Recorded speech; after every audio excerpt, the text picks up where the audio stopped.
So with every chart, we start at the ascendant because the ascendant is the contact point of the soul as it's coming into material manifestation. And the universe has just been throwing me all of these charts with Libra rising. So at the end of the summer, I feel as if I would have gotten quite the education on Libra rising as a thing in general.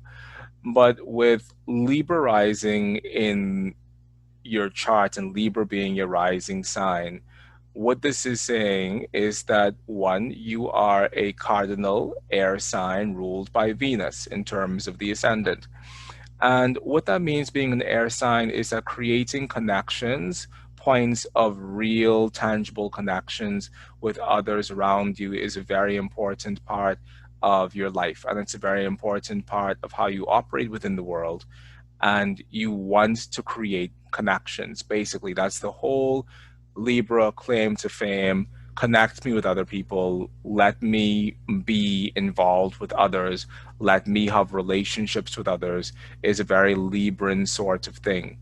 Now, Libra being a Venus ruled sign says that relationships, actual deep one on one interpersonal relationships, becomes a very important part for you within your life. And the Libran person wants to have relationships because Libra, being ruled by Venus, sees relationships as a point of stability within the world. And not only do you have Libra ruled by Venus as being the sign that you have rising, but you are also having your natal Venus in Taurus. And there's another thing that we call an ascendant like yours. Your ascendant is in the Dwad of Taurus as well, which says that if you were to chop up Libra into 12 segments, then the segment of Libra that is rising on the cusp of your ascendant is Taurus, which means that there's a heavy Taurian overlay on your life. Now, interesting things about this Dwad in Taurus is that one, it gives you a stronger Taurus thing, whatever the Taurus thing is. Yes, I love comfort. Yes, I love to be comfortable. Yes, I need physical expressions of things in order to make me feel stable within the world. Like I have a very real earth calling over my life, and the earth calling over my life demands that I have real world expressions of tangible shit, because the things that I need within the world are things that have weight, are things that have materiality, and are things that I can take to the bank. So it's a show me the money sort of situation. Now, this is interesting that this show me the money sort of situation is important to you because you have the planet that is ruling your ascendant Venus in the eighth house of other people's money. And Venus is doing pretty good in the eighth house of other people's money, and slash or but she's conjunct Algol. Now, having Venus conjunct Algol in the eighth house is saying that while I do have a part of my life that may be dependent on the goodwill of others, or that may be dependent on me receiving, whether it is an inheritance or whether it is some sense of support from the financial goodwill of others, there's also a piece of this that's tied in with the story of pain. And the story of pain that we see in Algol is the story of the Medusa being beheaded. So it's like, what do I have to give up of myself to allow myself to be in a position to receive that is caught up within the greater story of pain? Is the story of pain really that I would have preferred to have been able to do that for myself? Is kind of the question. Because going back to having your Dwad in Taurus and also having your Venus in Taurus and also having your Libra ascendant ruled by that same Venus in Taurus, is that I want to have financial stability within my life, and slash or but there may also be a feeling attached of never really being given or never really being paid what you deserve, or never really receiving in terms of monetary whatever in your own life based on your own personal efforts kind of what is owed to you or kind of what you are deserving. So this piece of you benefiting from the quote unquote financial goodwill of others, whether it's an inheritance, whether it's people investing in you, whatever it is possibly a source of joy as well as non joy within your life. Because in a world where I would like to be able to take care of myself, there's a feeling that if I find myself continuously in situations where other people are either investing in me or having to take care of me, I may not feel the best about that, because possibly that is something that I wish that I could have done for me, period. But whatever, consider it all joy, consider it a blessing as well. And there's some other stuff tied in with that. Now,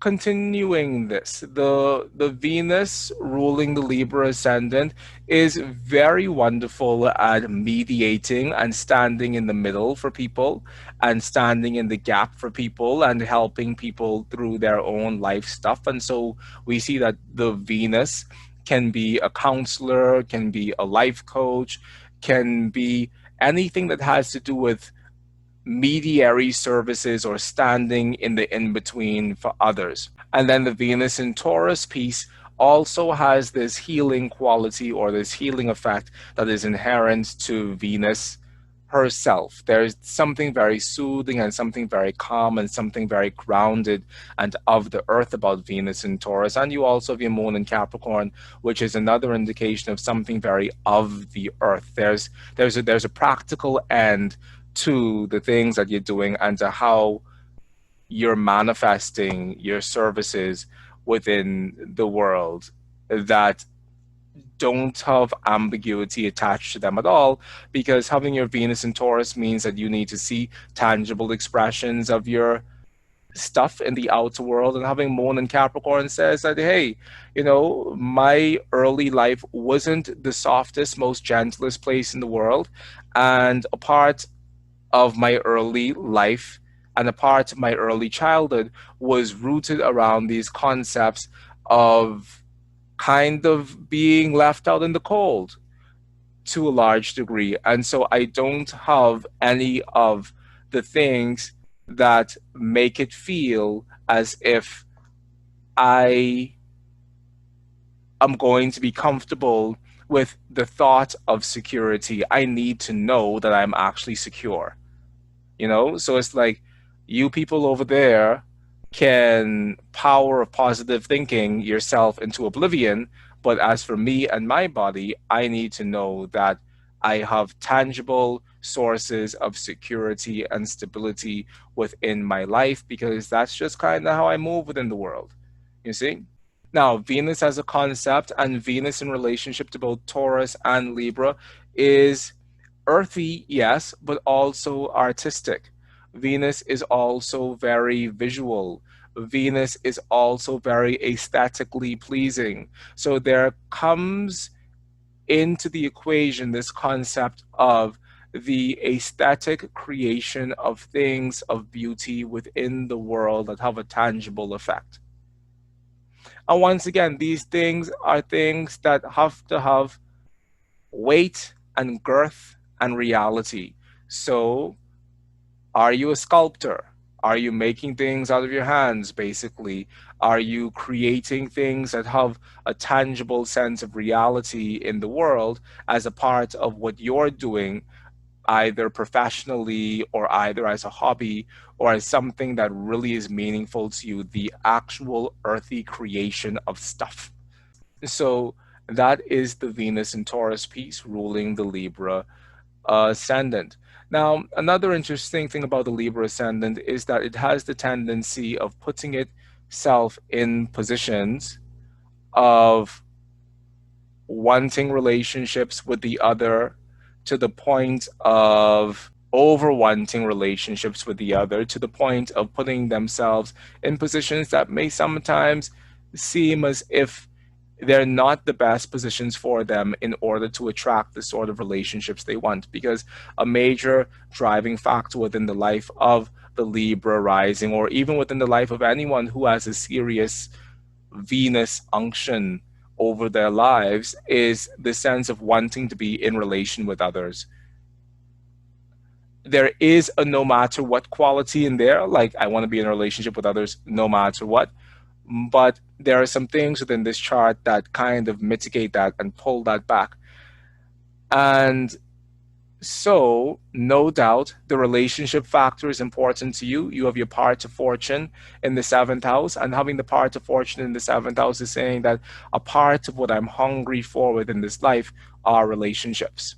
You see? And a part of what I'm hungry for within this life is connecting with others in terms of forming those sorts of intimate one-on-one relationships. I'm hungry to be a part of the world. I'm hungry to have relationships with other people within the world. And I'm hungry to have the sort of stability that comes from being in a relationship, whether that's through marriage, through love, through a long-term partnership, whatever that looks like. There's a part of you that is hungry for that component of things. And granted, maybe that sounds general because we're all hungry for that sort of thing. But let's see if we could tune this in and make this a little bit more specific.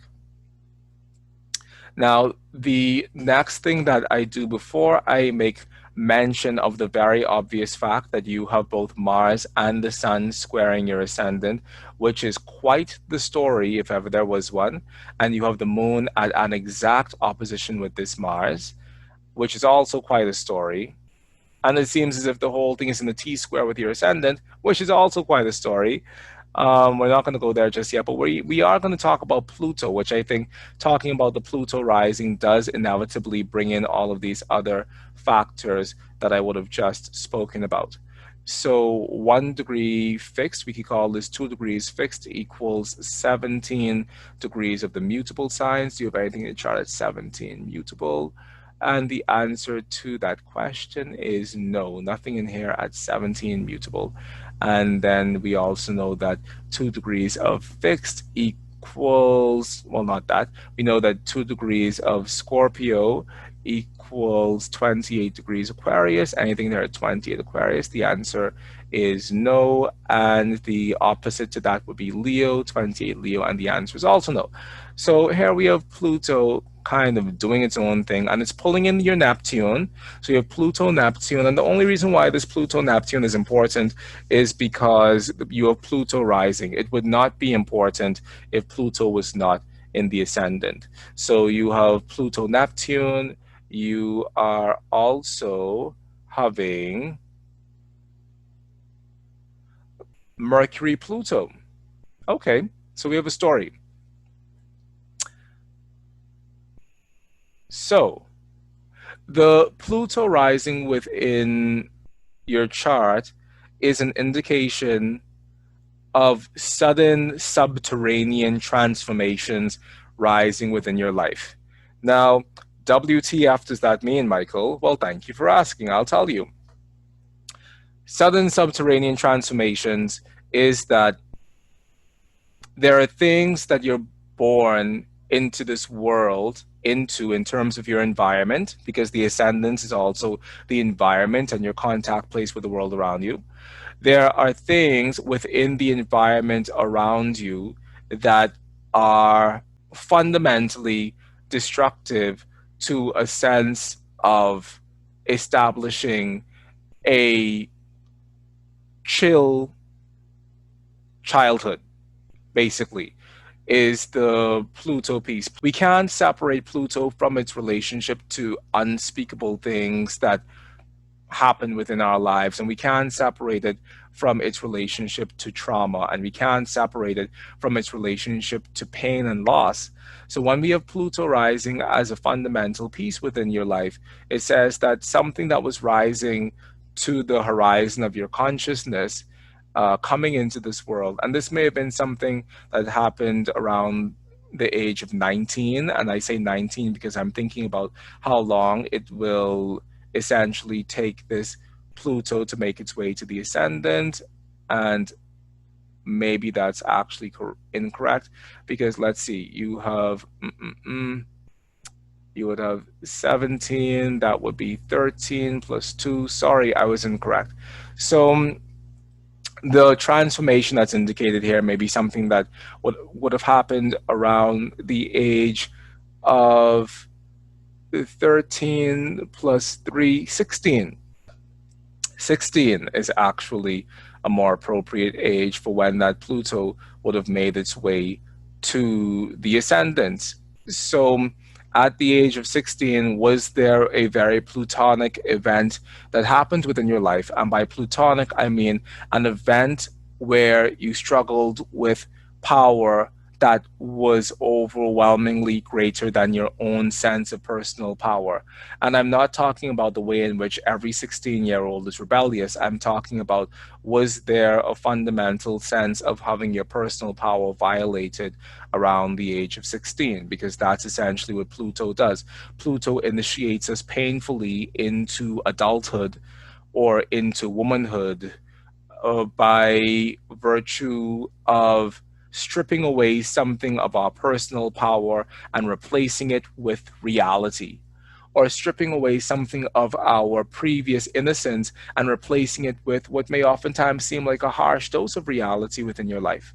So, was there an experience around that age that served as the solidifying piece for you in terms of you going through a Plutonian experience at 16 that kind of changed the entire shape and structure of your life as you know it? And we could go more into detail about what that possibly looks like, but I don't really think that's the most helpful thing. So your Pluto story then becomes a story of you moving out of a state of being the person who received this painful thing happening to you being the person who now craves deeply within yourself and deeply within your life for a sense of power and control. And you crave deeply for power and control now within your life, even though you still want to find a relationship that completely fits you. You crave deeply for a sense of power and control within your life at this moment, because that power and control at this moment in your life feels like a reclamation of something that may have been stolen from you at an earlier age. Or if you had to just, you know, if you found yourself in a situation before where the forces that you were up against were so irresistibly powerful that there was nothing that you could do against those forces at around that age of 16, then the flip side of that Pluto piece becomes, now that I've surrendered in life in that sort of way, now I feel all the more determined to step out into the world and find a real sense of my personal power. And maybe the rest of your life becomes based on this concept of finding a real sense of personal power within the world. Because with your Venus in the eighth house, which is a house of essentially going through the valley of the shadow of death, like the eighth house is a house of hell. There are two houses of hell, the eighth house and the second house, and they're also called the gates of Pluto or the gates of Hades. You have your Venus having just moved into the house of hell, conjunct Algol, which says that there's a fundamental part of my story that's caught up in this Algolian hellscape. And then you have Pluto rising, which says that as I move throughout the beginning portions of my life, I find myself dealing with forces in my environment that make me feel small, in the way how a natural catastrophe has the ability to make us feel small. And so, as a result of having faced this tornado of experiences within my early life, I now find myself wanting to specifically find power over life. Even if it's not power over the lives of others, I now find myself wanting to find the sense of sovereignty and strength and power over my own life, because I realized the ways in which I was not given those opportunities when I was younger. And once again, this isn't just the pian way in which children have to abide by the rules of their elders. This is something of a greater sense of emotional pain, and I dare say also suffering, that's tied up with this Pluto story. That's reflected in your Moon in Capricorn opposing Mars in Cancer story. That, like, there's this piece that comes out in several ways, essentially, that becomes part and parcel of the life that you have, basically. And so any attempt later on in life to really be powerful on my own terms and really stand in that painful gap for others on my own terms becomes a part of what you most deeply care about, because of the way in which you've been deprived of having frills around your own life coming into the world. Now, continuing the story of frills or no frills, you have the moon in detriment in Capricorn squaring the ascendant from the fourth house, which is no small testament because you also have Mars in fall squaring the ascendant and exact in an opposition with that moon. So, Moon Mars already is a story of violence against the mother or violence against a maternal instinct within yourself, violence against a nurturing instinct either within your life or within yourself, or some aggravation against my womanhood or against the things that make me divinely woman, is the Moon Mars story. And I dare say it possibly also ties into this other story with having the Pluto there rising. First of all, the moon in Capricorn operating from the fourth house is saying that within the initial house and home structure was a sense of fundamental uneasiness, is the nicest way to say it.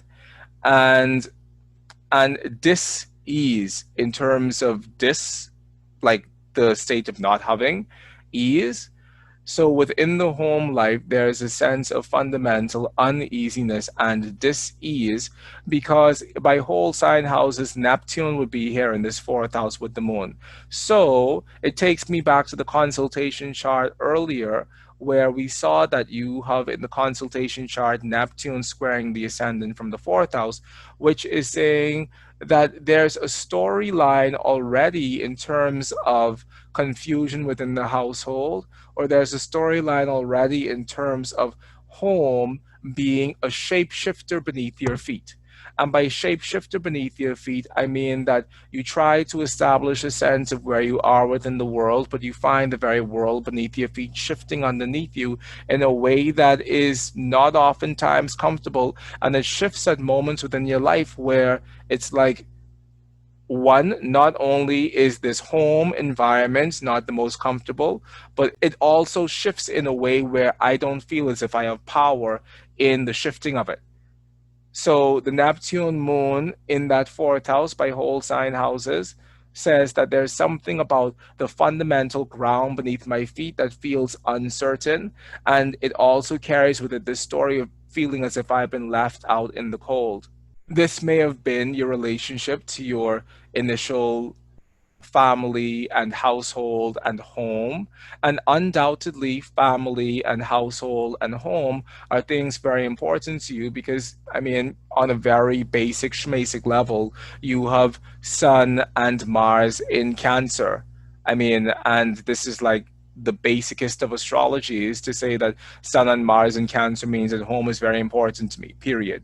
But you have the Sun in the decan of Scorpio, and at 10 degrees of Cancer, this is just past the first square to Cancer, which would be Libra. So not only do you have the Sun in the Scorpio decan, but you also have the Sun in the Scorpio Dwad. And let's just go and check that out for a second. Yeah, you have the Sun in the Scorpio decan and the Sun in the Scorpio Dwad. So I mean, in a very real scorpionic sorts of way, in the same way that the Scorpio internalizes, okay, I figured it out. Oi. Um, so when we think about Scorpio as a raw zodiacal concept, what we think about is Silence, one, because all water signs are silent. I mean, that's a categorization of water signs, that they're silent. But two, the second piece with the Scorpio is that it's silent because it's been hurt and because it's internalized that hurt. So the internalization of hurt becomes a factor here, as well as the internalization of sexual hurt becomes a factor here, with the sun in the Scorpio duad, with the Pluto rising, with the South Node in Scorpio. I mean, there's several pieces here that possibly lead in that direction, and also the moon being in opposition to Mars is also another piece, as I said earlier, of violation against fundamental feminine principles within yourself.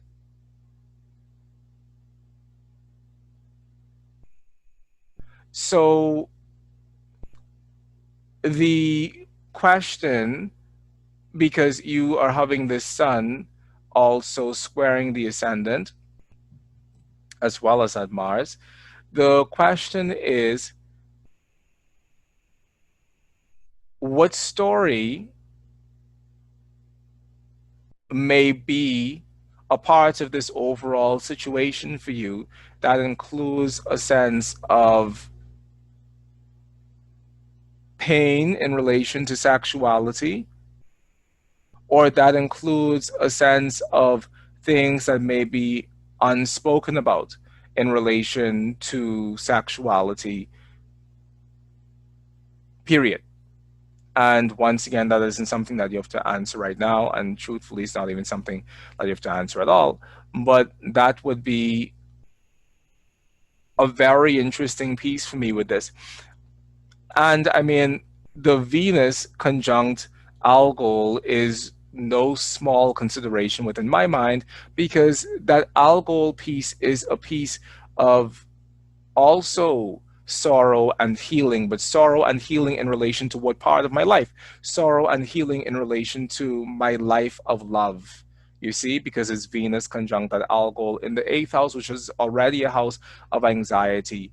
And like I said earlier, it's a house of the valley of the shadow of death. As I look at this Venus piece again, you have Venus opposing your Saturn, which is in Scorpio. And I mean, I know it's a bit wide for this to be a T square between the Venus, the Saturn, and the Jupiter. But even if we just stick with the Venus Saturn opposition, I've said this a lot of times, and I think that people are tired of hearing me say it because I've said it so much. But the Venus Saturn is a sense of something stealing the purity of a genuine love experience. Venus by itself is love, Saturn by itself is decay. So the story is that, what is it about my general ability to connect with love that feels as if it's tied in with a story of decay? Is it that I'm not able to connect with the sort of expression of love that I want to? Or is it that there seems to be something contractual about my relationship to relationships? Is what the Venus Saturn piece is saying. And Venus is also conjunct Algol. So the fact that all of this other stuff is happening to this Venus is only a further corroborative piece in terms of everything that we would have already said about this Venus already. What is it about my relationship to love that doesn't feel free flowing? What is it about my relationship to connecting with someone in that sort of way that feels as if it comes with terms and conditions that apply? Is the Venus Saturn piece. And going back to the moon in Capricorn opposing the Mars, it's like, I'll be damned if I put myself in a position where I'm hurt emotionally again, or where I'm hurt physically again by anyone, period. And so there is a strong internal sense of me needing to protect myself from the world. I mean, or rather, as I move into the world, I don't move into the world with any delusions of the softness of the world. Because guess what? I came into a world that wasn't that soft. So, as a result of me coming into a world like that, the response within myself to love may be sometimes that I'm a bit apprehensive and I'm a bit guarded. And when I move into this realm of love, I find that that realm of love may also carry the same sort of stuff from my past in relation to some of the other painful pieces I've been through within my life with the men folk of my life and authority figures within my life. So because of that, I'm not really wanting to engage in that way, even though love is still important to me. It's like really a conundrum that is actually not a conundrum, you know? Like we all, and that's not actually true because it isn't we all, but a lot of times we go through painful experiences in life that should make it seem as if we shouldn't want to interact with that type of experience anymore, but yet we still hold our hand out in an effort to receive some semblance of the right expression of that experience, even in light of all of the shit that we've gone through in the past in relation to that experience. So it's actually quite human to still want to connect intimately with someone, even after having been through experiences that weren't that great insofar as intimacy were concerned. Now, the next thing worth moving into is the fact that in your second house, which is the house of money, you have the South Node there and Saturn there, and you have Mars ruling the second house, squaring the ascendant. And what this all means is that with the South Node in the second house, there tends to be a feeling for you that there's a hole in my pocket. And it's like, despite my best efforts and try as I might, and I do all of the things to do, and I've read Rich Dad, Poor Dad, and I listen to all of the books on how to consolidate, there is still a feeling of there's a hole in my pocket. And even though I do want to consolidate in a really, really serious sort of way, there's a hole in my pocket. So it's really good news that I get helped out from other people, or it's really good news that there's a part of my life where I have received support and I have been fortunate to feel as if support has come my way, because this hole in my pocket life has been a really real piece for me. Now, Mars is ruling this second house, and it's trining the second house, which could be a point of benefit for you, and it's operating from the 10th house of your career. Now, career is going to be something that we definitely need to talk about with Mars and Cancer in the 10th house of career. The Mars squaring the ascendant from the house of your career. Whenever Mars rules the second house and Mars isn't doing in good shape, then there's a sense of burning through resources, or burning through the money, essentially. So there's a sense of overspending when it comes to Mars, and the sense of extravagance well, not necessarily extravagance, but a deep compulsion almost to spend. And the things you may be spending on may be things of the home. The things you may be spending on may be things that feel as if they're supposed to amount to security within the world, but at the end of the day, it still may not necessarily amount to the sort of security that you think you really want, because when I do my checks and balances, it turns out that yeah, I may have installed a new security camera, but like that costed $15,000 sort of thing. It's like, while I am doing things within the home and house to establish a sense of home and house, because maybe that feeling of home and house security isn't something that I really come from within my ancestry. Maybe it's not rooted in the greatest sense of practicality, is what that Mars in Cancer squaring the ascendant is saying. And maybe the way how I spend in that way is possibly working against me. So if I tell you that I'm the stay-at-home parent Uh huh.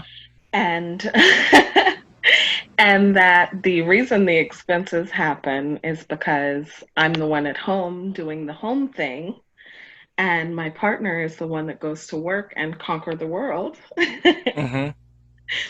I feel like it kind of brings that story. It brings that story together. Okay. Okay. Awesome. Oh, and tell me, like, do you need me to stop at all? I mean, is this like, No, no, no, no. I'm over here giggling and making my little notes so I have something to to give you back when we're done. okay, okay, cool, cool, cool, Okay. awesome. All right, so I'll keep going. Yes. Uh, okay, so great. I mean, because you just put in a very real piece, and the very real piece is that once again, South Node in Scorpio, Venus operating from the eighth house, says that there is a part of my life that becomes supported by the financial stuff of others. And so this, the fact that your partner goes into the world and conquers the world and does that piece is really important, because what that then says is that yes, indeed, I am supported by the coin of my marriage. And literally, your chart has that in a very real way, because the coin, which is the part of fortune at 22 degrees Aries, 33 minutes, is in the seventh house of your marriage partner.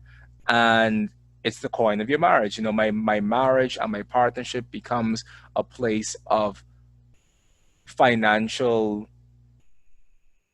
stability within the world. My ability to connect with someone else becomes a place of financial stability. So that's really the story there.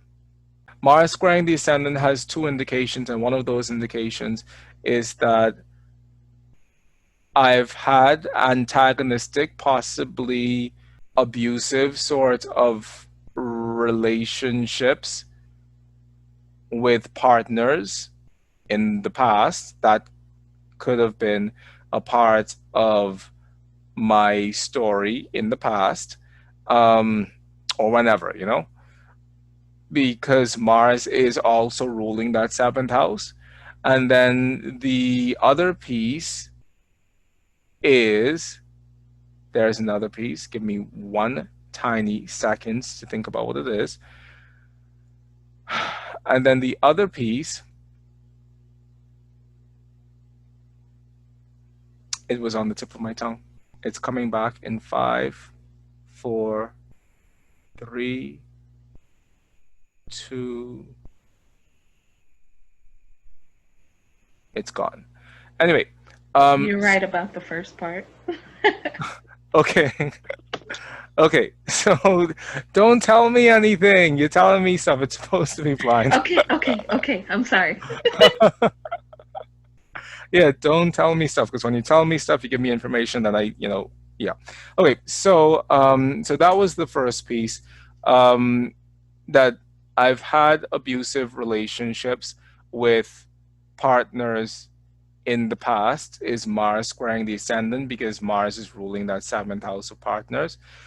I Yeah, I mean, that's just the biggest thing. I may not have spoken about it, because speaking about it is something that Sun in Cancer in the Scorpio decan, in the Scorpio Dwad, just doesn't do. I hold that shit to myself and I don't talk about it, and I boil. It's like a broiled crab. I boil inside myself because of fundamentally being in oppressive situations that I can't do shit about. which ties once again into a larger story that you have within your whole childhood experience. I am coming from a heritage within the world of women who suffer in the dark who can't do shit about it. And insofar as that becomes a part of my heritage and of my ancestral bloodline, I've gone through these experiences and I've probably dealt with them in a similar way, which once again sets up within me the cycle of Pluto. I need to find my own sense of power within myself and all of the other things associated with that. The plutonic sense of power is life hasn't just given me lemons, but life has actively shat on me. And as a result of life having shitted on me, I'm going to be the queen of the heap. I'm going to be the queen of the shit pile because I need to figure out how do I become powerful within the specific conditions that life has brought my way. It's a really, you know, the people who are going to live at the end of the day, if the entire world is, like if 2020 is the world's last hurrah, the people who are going to live at the end of the day are the people with Pluto rising.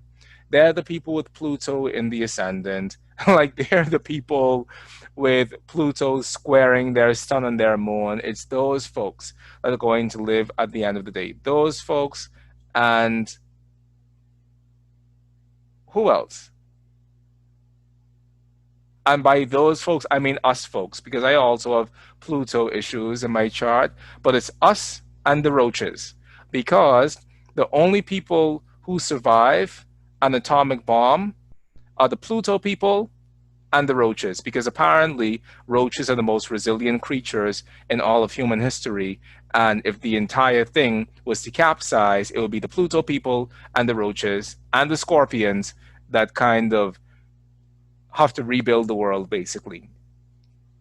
So, that being said, how did I get down that rabbit hole of shit and Pluto and roaches? I'm coming back. I'm coming back. So, that being said, my dear, the internal craving or the internal proclivity towards having power within your own life and making that power happen wherever you are is a very big thing. And what it does is because you've seen the world start and end so many times within the context of some of your own traumatic experiences within your life, it keys you into knowing, one, the realities of the world around you, but two, it also keys you into knowing just what is needed in order to create a better environment. So the Pluto person with Neptune sextiling their Pluto, and not because Neptune sextile Pluto is going to be important for everyone, it absolutely will not, because Neptune was sextiling that Pluto for quite a while in the sky because of how slow both Neptune and Pluto are moving. So Neptune sextile Pluto usually is not a piece of importance. The only time it becomes important is when something like this is occurring within an angular house. And you do have Pluto in the first house, which means that any aspect that Pluto is picking up is going to be personalized. So Neptune is my inspirational viewpoint. Pluto becomes a part of how I create lasting transformation within the world. So I become a person who seeks to implement my inspiration into the world through my actions in a transformational sort of way. Like I have a transformational vision that may very well change the world, and I seek to implement that and to bring that out of myself in a way that may be material. And the reason why it may be material is because of the moon in Capricorn and the Venus in the Taurus. And so there's a sense of me needing to materialize my efforts. Now, something that I would have eventually have gotten to would have been the fact that you have Cancer and Capricorn on the MCIC axis, which does have to do with family, and it also has to do with working for the family and working in a family business, which would more so be the Cancer piece. But I think it's just as valid that you said that you're a stay-at-home mom and you have that Cancer piece on the midheaven. But then the other piece to the Capricorn piece would be real estate, or would be doing something with the land, or doing something that has to do with architecture, or something tangible or physical that brings physical stuff out of the earth, or that establishes physical things into the earth, would be the Capricorn piece. And you have the moon in Capricorn there, which is, once again, I need to materialize my dreams and visions in a material way. That, like, that's kind of the end of that discussion. Now, Jupiter in the fifth house, and I say it's in the fifth house by virtue of whole sign houses, um, but it's in the fourth house based on the Regiomontanus chart. But whatever, Jupiter in the fifth house, for my purposes at this moment, may be that a part of how I'm expanding in the world is you have Jupiter on the Aries point. 15 degrees of all of the fixed signs is the Aries point. And I'm just seeing this now. You have Jupiter node on the Aries point because your node, you have Jupiter at the bendings. Oh my God, I've been getting all of these charts recently with things at the bendings, and it's really been an education. This month has really been giving me an education in very specific things. And the Aries point is one of them. The bendings is another one of them. Like, there's a couple things that I've been receiving a good education on. So Jupiter at the bendings means wealth and prosperity is always a potentially precarious sort of part of my life story coming into the world, but also my siblings are a precarious part of my life story coming into the world, and the ways in which my siblings tie into a greater story of needing to take care of people becomes a part of my story and my struggle within the world. So, are there siblings who are sick? Is a question. And if there are siblings who are sick, does the general state of my siblings create a sense of unnecessary tumultuousness within my early home life with Uranus conjunct the third house cusp? And does that unnecessary state of tumultuousness lead to what is fundamentally a sense of me feeling as if I'm left out in the cold? So the siblings piece becomes an important part of the equation as well, insofar as a tangible expression of this Jupiter is concerned.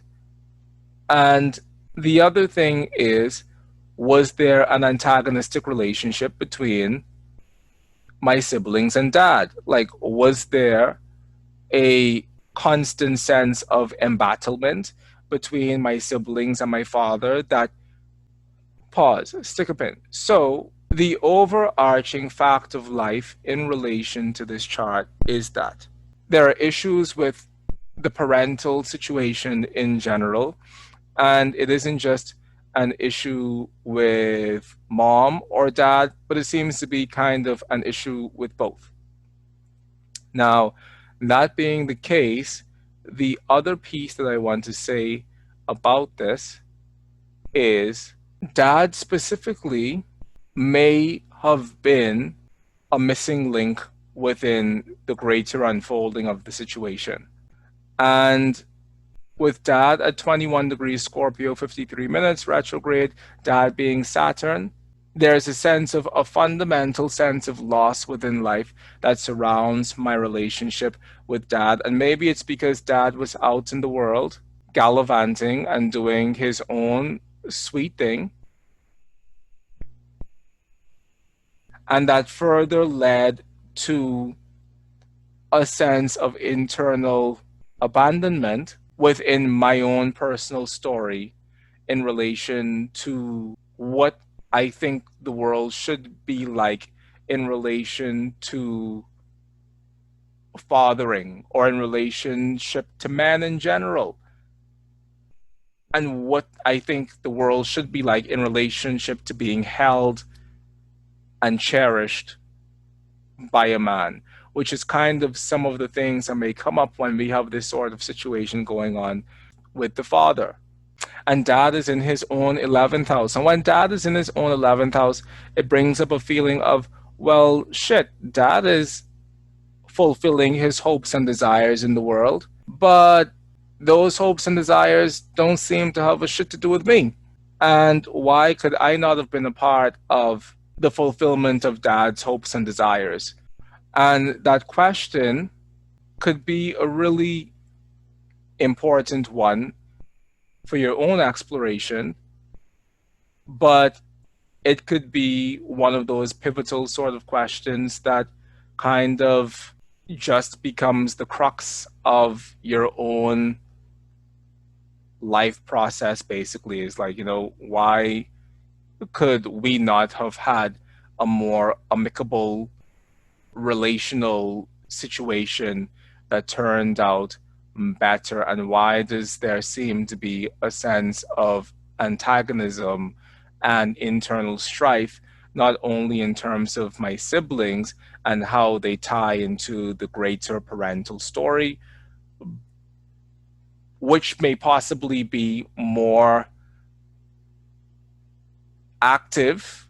The fights that my siblings had with dad may have been more active and may still be more active than the fights that I have had with dad, but there still seems to be this localization of the story landing squarely on the shoulders of dad, and mom, on the other hand, is just trying to keep shit together the best way she can, as moon in Capricorn in the fourth house.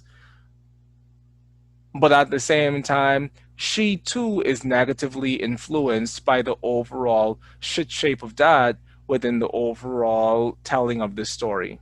There's a bajillion million other things that could possibly be said. I'm going to take a look at your midpoint listing because you deserve it. And let's see, first of all, also what is there to be said in terms of declination. Yep, that moon is all the way out of bounds. Okay, mom. Hold on. Jupiter and Venus. Okay. Okay, so not just antagonism from my siblings toward dad, but also possibly antagonism between my siblings and me could be the Jupiter Venus piece. So, is there a fundamental bone of contention between my siblings and me, which serves as the rift within my life? And granted, the situation with dad may also contribute to that rift, but is there something else in terms of my siblings and me that contributes to the rift within my life? Now, you have Jupiter node, and Jupiter node can be an indication that the people who you're interacting with within the world are people who actually have coin, they actually have money, and they're well to do. So that may be an indication once again of your partners with Jupiter and the node. But then you also have node Chiron. So it's like my partners have money and issues. Or, and forgive me for being crass, obviously, but Chiron is an asteroid that is usually very potent in describing people who have a central feeling of being broken in some way. And the story of Chiron further elucidates that. So, do you attract to yourself these Chironic men? essentially. So my my financially well-to-do foreign partners, I mean all of that. Um, my financially well-to-do Jupiter foreign partners, Jupiter node, who have issues where they come into my life broken, not broken financially, but broken in terms of them, whatever, is the Chiron piece, um, are a source of issues within my life. This can also be indicative of previous bosses that you would have had, because not only is there antagonism between masculine relationships and you, but there's also antagonism from just authority figures towards you. So, this pain that I experience within the world, or this pain that I experience within the workplace, or this pain that I experience on the job becomes such a potent pain piece within my life that it possibly does cause me to go back to that scorpionic piece within myself of retreating from the world. Like, if I can't attack and kill the world, I'm going to retreat within myself and boil.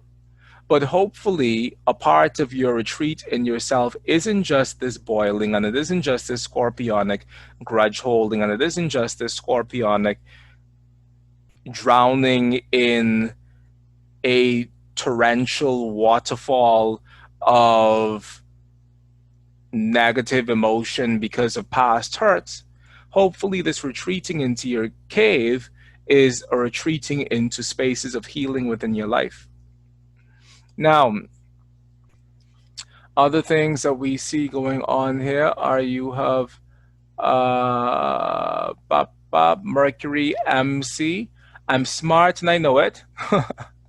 I'm smart and I know it. My mind has been my pride and joy and my crowning victory within my life. My ability to think on my feet and my ability to think creatively has been really the major piece of me attaining any sort of success within the world. My creative thinking allows me to shine out within the world.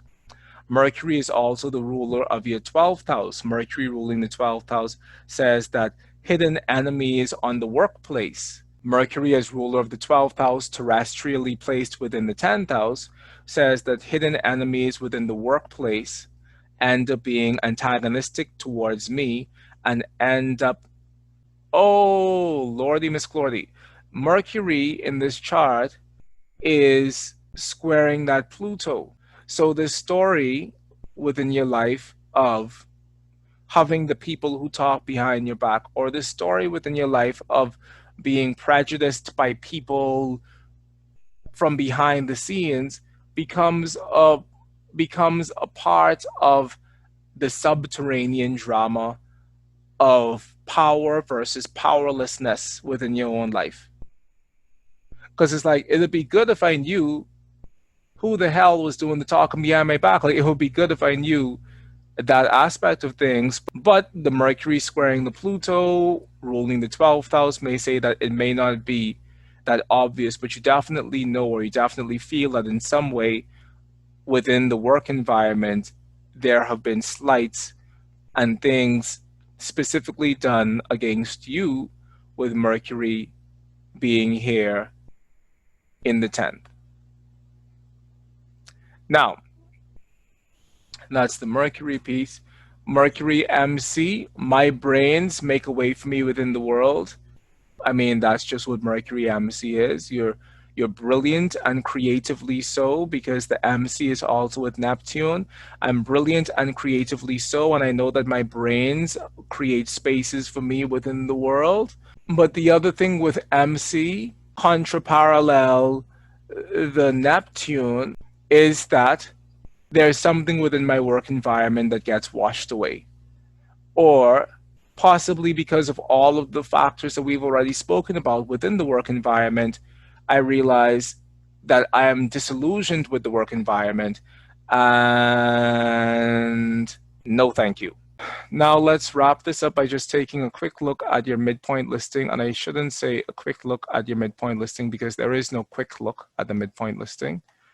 But here we go, all the same. So your sun moon midpoint is 1311. So we go to 1311, sun moon Venus. Oh, I'm in love with the thought of love. I'm in love with the thought of love, and I'm probably marrying a very creative person. I'm probably marrying a very creative, artistic, Venusian, beautiful person. Sun, moon equals Venus. That's a little bit farish, but it's okay. And I'm marrying the man's man. Why am I marrying the man's man? Because I have my sun moon midpoint is also on my sun Mars midpoint. And sun Mars is, I hope there are no children in the room, but the point is that you're attracted to the manly man. And you fill in all the blanks for what you think that means. I'm getting hot and bothered just thinking about it. But sun moon equals sun Mars. I'm attracted to the man's man, and you, like I said, you fill in the blanks. And he's beautiful, having the Venus there on the sun moon midpoint as well. And you also have Mars and Moon as a part of this situation. And we've already spoken about Moon Mars and how Moon Mars is my emotional pain may equal violence or violent outbursts. And this may also be you having violent emotional outbursts yourself. And we've already spoken about you having the very scorpionic ability to hold that shit inside you. So, I mean, when you hold stuff inside you, in the Caribbean, we say pressure burst pipe. And of course, pressure burst pipe because you can't hold the content of a pipe within itself without it eventually bursting, you know? So you have this proclivity within life to be a pipe that fills itself and fills itself and fills itself and fills itself and then bursts, which, you know, comes out as possibly sometimes an overly forceful display of emotion. And you should just be mindful of that in general. And moon on your Uranus node midpoint means that the sudden connections and disconnections with others becomes a part of my emotional language. So you suddenly connect with others, but you also disconnect with others suddenly, because that's the quality of Uranus node, and that becomes a part of my emotional exchange within the world. So I said this already, but from a different angle, that you have no sense of the delusion of the lastingness of anything, you know, because your life has keyed you towards this understanding that all of this stuff is transient. In your environment, you were surrounded by people who possibly lied to you a lot early on in life. You have ascendant on your Mercury Neptune midpoint, and Mercury Neptune means nebulous or potentially dishonest words equals ascendant. Nebulous or potentially dishonest words occur within this environment. So possibly people are selling you pipe dreams and lies, or probably people are just selling you fantasies that don't actually weaponize themselves in the way that lies do, but in the final telling of the story, it still comes out as dishonesty. So Mercury Neptune equals ascendant can be slippery words occur to me within this environment of my home. So my home is moon midheaven. So Mercury, Neptune equals ascendant, slippery Neptune words, slippery words, Neptune, Mercury occur within this environment, ascendant, and this environment happens to be my home, MC Moon. So did you find that there were people in your household and home that were lying to you? And is that also a part of your astrological ancestral story?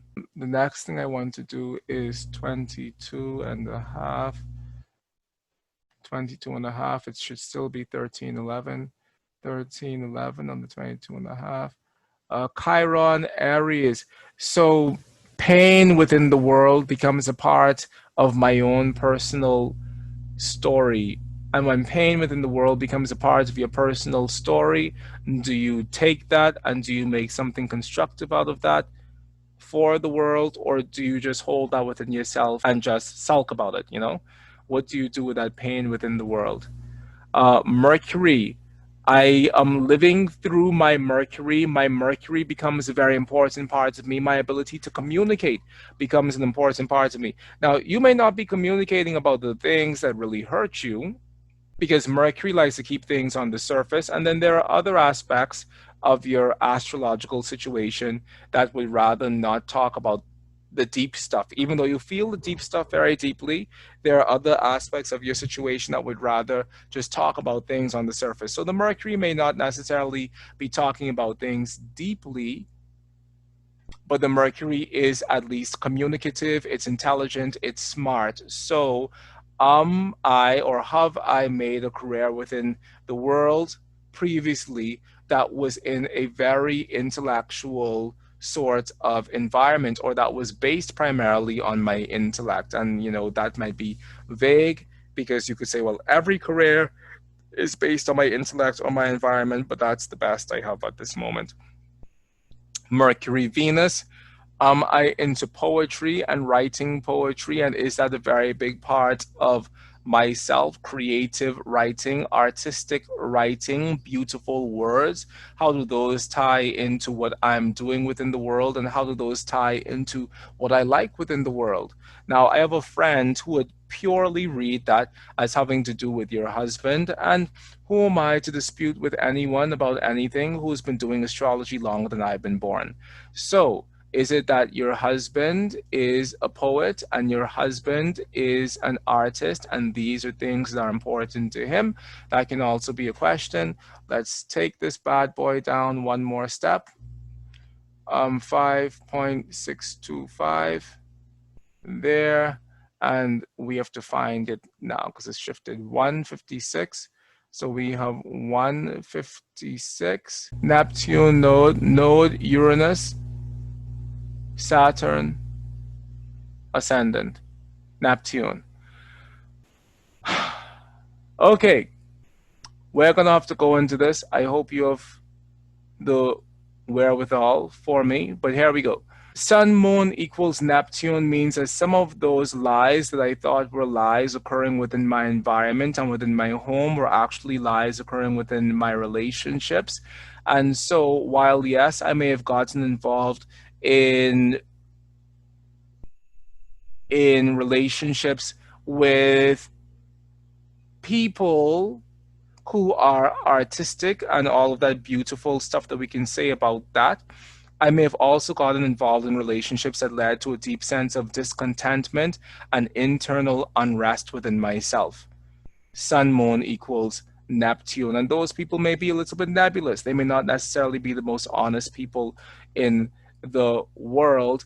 And possibly because of the way in which I'm connecting with potentially dishonest people, I have continuous breakages within my relationships, Uranus node, because I realize that I don't want for that to necessarily be a part of my story, or possibly the structure of the relationships becomes so unstable that they break all by themselves, Uranus node. And this becomes a part of what feels like my personal cross to bear within the world, equals Saturn. We see Saturn here at 115. That all of this is occurring within the environment that I find myself in. Ascendant equals Saturn as well. There's a lot, clearly. Once again, we could go down a rather nebulous rabbit hole with the whole thing, but I think that we should wrap it up because this has been a lot of information. But at the end of the day, with everything that we've seen thus far, and I would have loved to have looked at your 360-degree dial as well. But at the end of the day, with everything that we've seen thus far, what we know is that you've had a life. And You've had a life that, as you look back on that life, and this is kind of the same for all of us, because we all have a life where we have to deal, you know and you have most assuredly had a life where you've had to deal with those issues, dealing with abuse, with those issues with the father, with those issues with work, with those issues with money. It feels like you've had to deal with all of the things, and you may feel as if you've had to deal with all of the things as well. And that may be a part of why your fundamental thing in life right now is, if I can't be comfortable, at least let me be safe, you know? And that is kind of like the Taurian battle cry. Well, that's kind of like the Capricorn battle cry, which is the Moon and Capricorn piece. But the Taurian battle cry is that I also want to be comfortable as well as being safe. And so, based on everything that you've experienced within your life, it is completely understandable why you want to have the level of grounded, safe stability that you need and desire within life, because you've been through all of the stuff, And as a result of going through all of the stuff, like, you're responding to life in light of that, but still allowing yourself to live life even despite all of that. And that's a beautiful thing. And charts like these, they make us stronger. If it's one thing a chart like this has the potential to do, it has the potential to make you into a stronger version of yourself. And so we should really consider it all joy when we come into the world with this sort of story attached to us, because there's things that you can say today, and the person who you've become today would not have been possible had you not have gone through the experiences that you went through. So even in light of all of the stuff, we can still look at life and we can still find beauty there, and we can still find the creative inspiration for the poetry that is within you, for the art that is within you, for the beauty that is within you. The fact that you can still find beauty and bring that beauty out of yourself and objectively manifest that beauty in the world, whether it's through poetry or art or writing or whatever other creative endeavor you feel passionate about, it says that even within all of that living, there has been one singular life that has lived through it all and that has experienced it all, and that life has been you. And at the end of the day, you, as the centralizing factor of this chart, are the most important thing here. And that is something that you should cherish. That this entire life has blossomed from you, with you in the center of it. So at the end of the day, you are still the captain of your own ship in the center of it all, and you can choose how you use this story, and whether or not you'll use this story to be a point of feeling bad about life, or whether you'll use this story to courageously move forward into the world and really take all of these things and use it to create the specific life that you want. And that's about it. Oh my goodness. So I made a list Oh, before our first reading, or okay. the first date that we had. And as you've been talking, I've just been marking things off and marking them off. I don't have to say anything. Yep, mark that off. So it's been funny to just sit and listen. And that's what I wanted to do. So Good. my big thing was the Venus Algol, because I'm self taught, so I'll say that. Mm-hmm. And when you start doing the research and when you start reading, you get a whole lot of the Medusa. This person is going to lose their head, and I've never heard it in terms of being in a relationship that becomes a contractual thing, and it's like, that's it. That, yes, that. So I had to write that down. And the 16 years old, you brought that up. At 16, my sister became a mother. Wow. And um, her baby became my baby. And she was sleeping in my bed, and I was the one who was doing the mom thing while my sister was doing the party thing. So you said that, and then you brought up Jupiter and the contention between siblings and the contention with dad, and it was like, yeah, that too. That too, because she has 4 kids now, and they're my kids.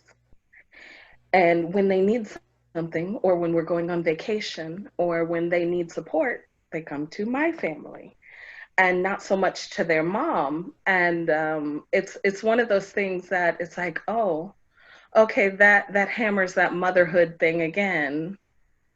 All right, so that yes, I'm mom to everyone. Please come join my home. So yeah, you hit a lot of points that I haven't heard them strung together that way. That it's one of those things where you go, oh, well, yes, that general reading kind of thing makes sense, but then, oh, there's a story. And I don't think I've ever heard the story pulled together. And that's one of those things that I'm like, okay, okay, I get it. I get it. The one thing I was going to ask you was about the career thing. Okay. Because I have a really good habit of starting things and, and having ideas for things. Mm-hmm. And I make soap. So the hands-on thing that you talked about. I paint.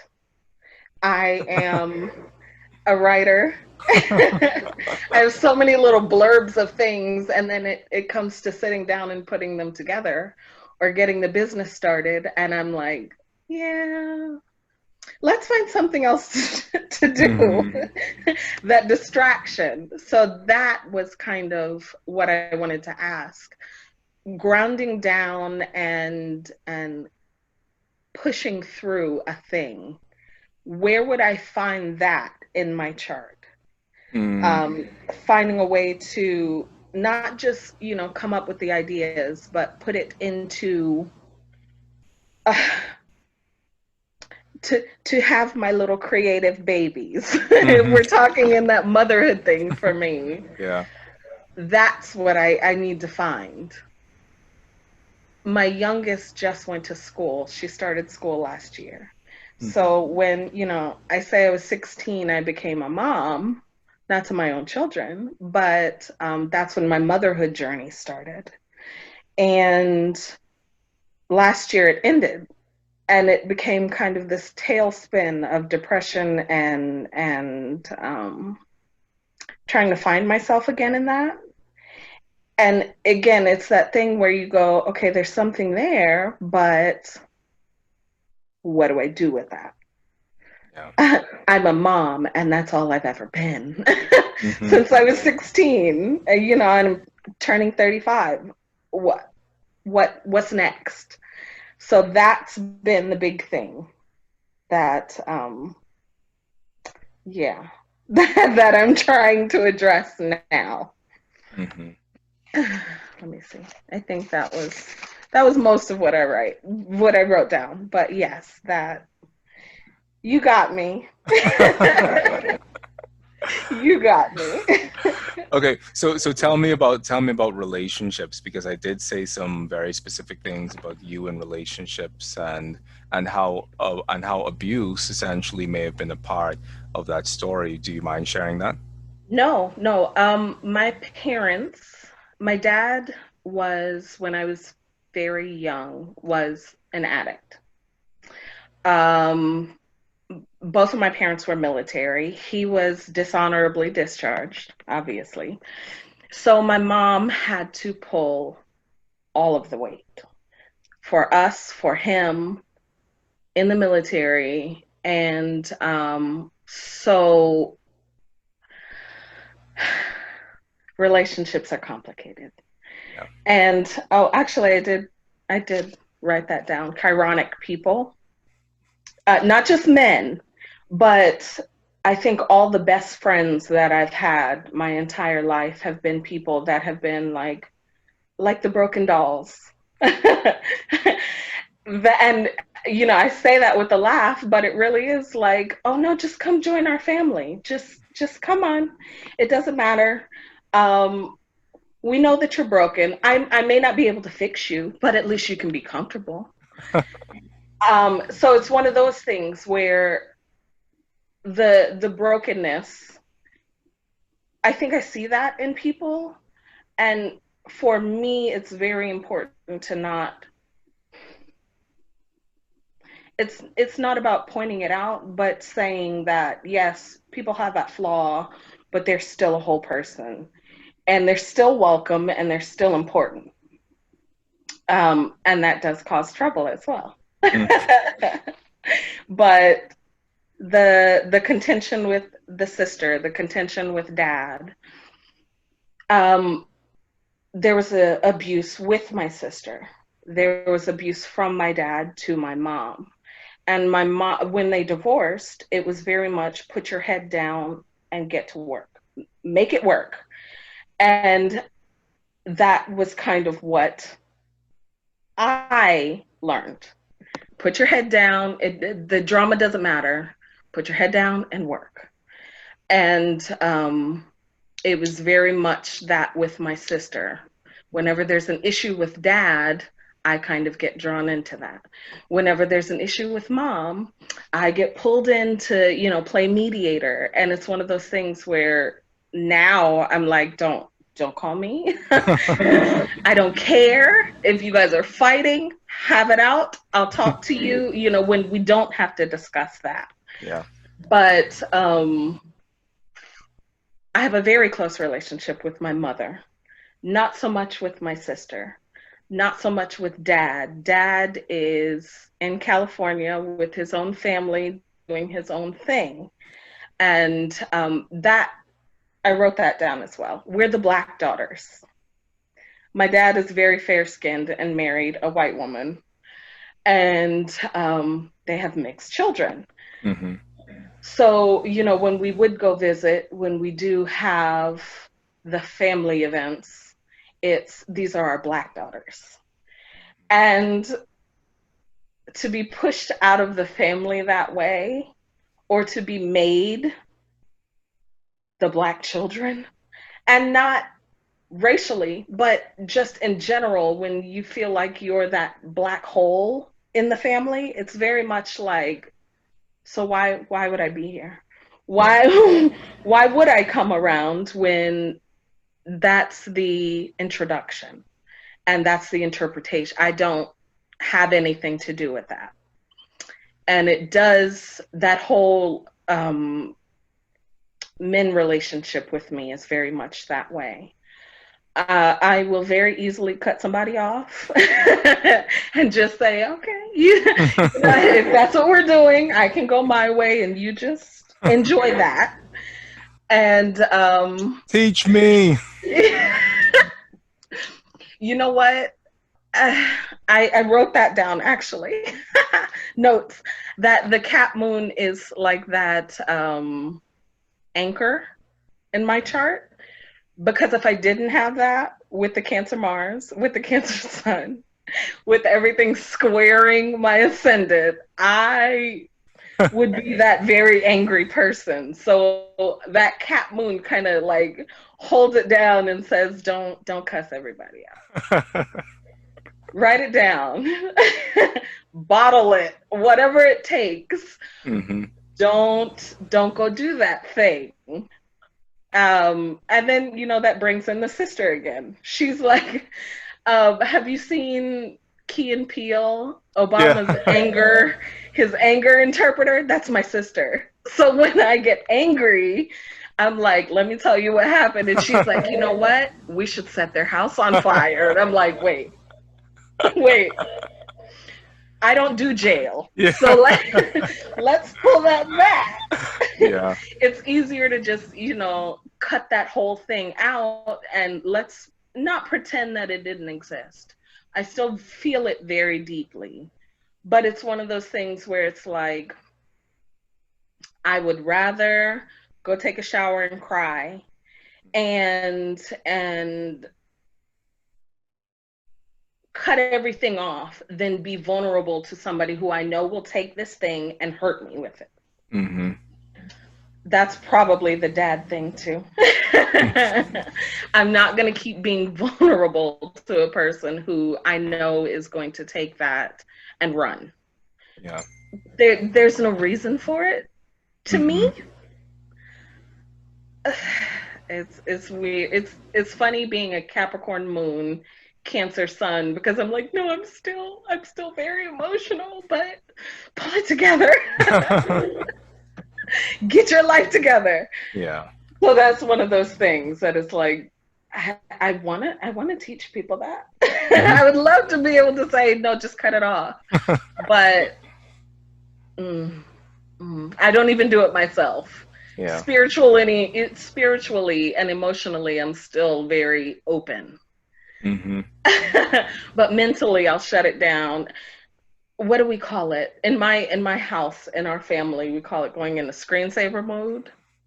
That's what I do. I go into screensaver and feel all the feels behind the scenes. Very quietly. Okay, so other thing that I wanted to ask about was career and job. Did the things I was saying about career and job ring true for you at all? With the Mercury? With the Mercury and just with the whole, Mars is operating from that 10th house as well, and that sense of being antagonized on the job and that sort of thing. Did that ring true for you? Yes. The last time I worked in a corporate setting, was in 2009. I've been a stay-at-home mom since then. But I was in very much of a corporate pharmaceutical setting. And everything was antagonistic. So I came in, Cancer sun, hi. I came in working for my mother, and I was a file clerk for the entire company. But it was one of those things that it very much is, people don't respect your space or your capabilities or your intelligence until you kind of snap that whip. So the things that I know, I study and I know them very well. And I don't argue with people or, start discussions about things that I'm not versed in unless I'm trying to learn. So if I tell you that this is what happened and these are the things that we have to do to resolve them, then it is what it is. Like I've done the research, I've done the collation. Yeah. So here is the information, and this is what we need to do. And coming from a 22-year-old, that was very offensive. Or it was something that needed to be discussed. Did we talk to this manager? And it became one of those things that I'm going to respond if you keep questioning my intelligence. People don't like that. I don't like that. There's you know what I mean? Like, So yes, I am the captain of my own home ship. And trying to get my business started here. Yeah. But that's that thing. That's that spinning the wheels. So yes. Yeah, I told you, I was giggling the whole time because I'm like, yeah, that too. Uh-huh. Yeah. And the man's man who watches every sport and supports the house while mom stays at home And oh, we have his Mars is conjunct my moon. So Ah. yes, you were on point there too. Yeah, yeah. Yes. Okay. I told you I got hot and bothered. Just thinking about what that part of your life might be like, and I'm Yeah. still a little bit overwhelmed, but I'm happy. I'm happy for you. You see? Thank you. It's funny because we're both like, something has changed. And I think it was the 34th, 35th year that things Yeah. have just come back around. Yeah, yeah. Okay, good, good. I need one of those in my life, okay? Just so you know. We'll work on it together. I'll find them. Let me know. Oh my gosh. All right. So on for you, on a scale of 1 to 10, like where was this in terms of accuracy? I would say because I muted. I would say 9 because of wait, I'm one of those people who's like, oh no, no, no, my mom. Let me tell you that story. So just because I felt like I needed to speak up more, it's like I didn't want you to go, through the maze to have to try to figure out the storyline when I'm like, no. Okay, let me tell let me be very specific. No, no, no. Um yeah, 9. 9 out of 10. I'm okay with 9, trust me. Okay. I'm okay with 9. Yeah. If you had said 10, I'd be overwhelmed. So Yeah. I'm okay with 9. And but yeah, I completely enjoy going through the maze. Trust me. I think that there's Okay. something very, very powerful about the astrologer who knows how to do that. And I'm all about that life. So Yeah. Yeah, so yeah. you are. You are. And that pause, you were like, pause, wait. Okay, no, no, no. So that's dad and that sister and I'm like, oh, yeah, tell me more. Tell me. So yes, I like that. I Good. like that very much. When does the next class start?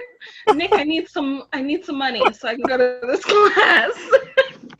I did think about that too, actually, with the astrology. I was like, maybe, but then I'm like, am I running from the art and the soap and the and the writing if I go to school for astrology while I'm Well, here what your astrology practice has the space to hold all of the things, and it has the space to bring together all of the pieces of your life in a wonderful way. So even if yeah. you're not studying to become a professional, even though I hope that you do study to become a Hmm. professional, uh, it still has the ability to make space for your creativity and make space for your arts. And I think that's one of the things that I love the most about astrology. It has never taken up space, but it's created Right. space. You know, like it's created Yeah. space for me to dance again and for me to do ballet classes every day because I love that. You know, it's created Yes. space for all of my other things, and it's never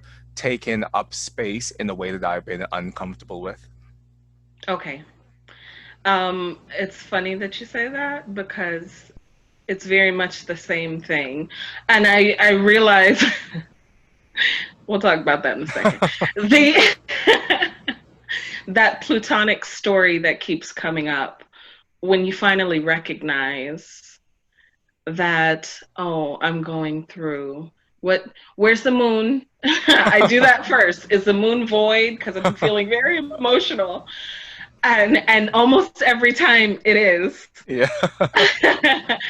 And then I recently, the beginning of the year, cut off all my social media except for Instagram. Hmm. And it was just like there was so much space being taken up, so much time being taken up with trauma, unresolved trauma. And had I not been studying astrology, I know I wouldn't have realized what was happening. I would have just thought I was, dealing with a really deep depression. But knowing that the astrology was there to kind of catch that and say, oh no, that's a childhood thing. Let's examine that. Yeah. And that's a whole nother, it actually study it and then examine it in your own life. Yeah. Oh, but it's one of those things that you go, oh, okay, there it is again. Mm-hmm. There's that scratch, that Mm-hmm. itching that I can't name. Oh, there it is. Okay, I see it. I see it. Mm-hmm. The story that you told, uh, it didn't collectively come together for me until, okay, so you brought up the 16 years old, and I went, okay, what was happening then? My spirituality and kind of psychic sense shut down, and motherhood. And it was like, oh, okay. And then you hit Jupiter and you said, and your sister. And I was like, oh, okay. So my bonus children, but it brought it together. In that moment, it was like, oh, okay. So we're going to do this motherhood thing, this incarnation, and we're going to do it repeatedly. Yeah. And I think that, like I said, you told a story in a way that I've never heard it. So you may have a new student. I'm gonna get it together before. Yeah, yeah. Oh, I mean it. I'm gonna be right there. You're gonna meet Well, all the children. well, listen, I look forward to having you a part of my school, and I'm genuinely about teaching people how to integrate astrology into their lives as a tool of magic and as a Yeah, tool of magical co-creation of reality. And if I can teach more people how to access astrology as a point of magical ability, but also as a point of magical awareness in their lives, like I'd be so happy. So I'd love yeah. to have you be a part of that, and I'll support you in any way I can. Okay, I Awesome. will be there. I want to do this. Awesome. And oh my God, my sister wants an astrologer, and my mom wants an astrologer, and I'm kind of like, but this is my person. I have astrologers you can use, but not my Mychal. So I don't know if you're gonna get them recommended, It's okay. but that's because you're mine. You're It's, mine now. Welcome to the family. there you go. Trust me, I'm as chironic as they come. So See? I that's find them, they find me. It just works. It works. oh my gosh, I'm so happy. Thank you. You're so Really. welcome. You're so welcome.